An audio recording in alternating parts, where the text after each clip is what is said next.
Hey guys, I am the math professor, Kyle Martin, and in this video we're going to multiply a whole number times a fraction.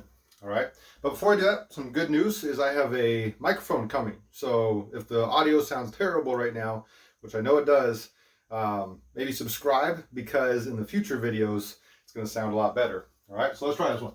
It says multiply a fraction times a whole number. We have 12 times 5, 6. I'm going to teach you both ways to do this. And some of you might prefer one, some of you might prefer the other way. Either way is fine. So first off, we're going to make this 12 also a fraction. So let's take 12. And remember, you can take 12 and put it over 1, or any whole number over 1 is itself. For example, 5 over 1 is still 5. It's because what you're doing is you're dividing. 5 divided by 1 is still 5.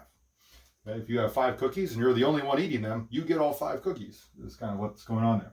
So here, 12 divided by 1 is still 12. Now I want cookies. Times 5 over 6. All right. And so what we can do for the first way is just multiply straight across the top and straight across the bottom. So when I do that, 12 times 5 is 60. And on the bottom, 1 times 6 is 6. Okay? And then when you get to this step, sometimes you can simplify, sometimes you can't. Sometimes your teacher wants you to write it into a decimal. Sometimes they want you to write into a mixed number. Sometimes they want you to simplify just as much as possible. And that's what I like to do. I like to simplify as much as possible. 60 divided by 6, of course, is 10. So this is one that does work out fairly nice. All right, let's try another way. Let's try another way. The second way to do this one, 12 times 5 sixths, is like this. So 12 times 5 sixths. Again, you could put over 1 if you want to. That would also work in this second way. But we don't have to. Okay, we don't have to.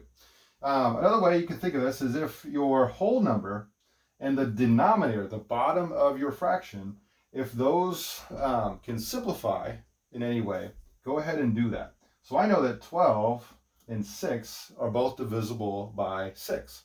12 divided by 6 is 2. So I can make the 12 a 2. 6 divided by 6 is 1. Since I divided by the same thing, this is an okay math move. It's all right to do this. All right, and then 2 times 5 is 10.